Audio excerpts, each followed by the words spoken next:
day one, we have questioned, this commission has questioned, how can there not be a conflict of interest when the attorney for one of the co-applicants is the same attorney that represents the commission? Now, to you, that doesn't represent a conflict of interest? Well, it can be a conflict of interest. I mean, at the time of the application, you had me, you had independent counsel. So we went through that process. That was the most critical point, I think, really. And so at this level, I don't see the conflict. Earlier, yes, it was wise to have independent counsel. I would like to continue the discussion a bit further, because what has happened as the project has developed since 2004, and my how time flies, there have been, well, let me make one other statement that qualifies what I'm questioning. I'm not an attorney, and I would not venture into this arena. Experience has taught me, unless I know something of which I'm speaking, and I would get other opinions.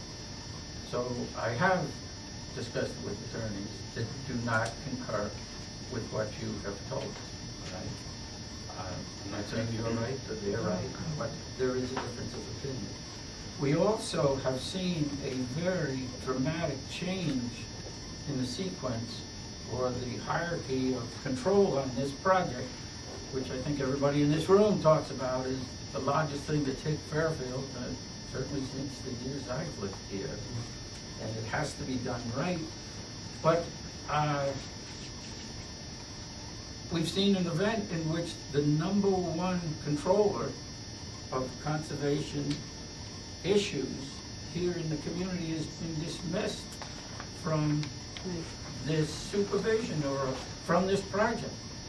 And one, I question the wisdom of it, but my concern is that we, as the Conservation Commission, if we think that the actions being taken are outside this town charter, how do we protect ourselves?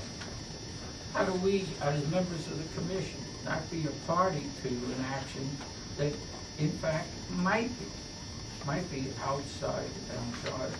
And that's where I'm coming from, and some of the other members of the commission.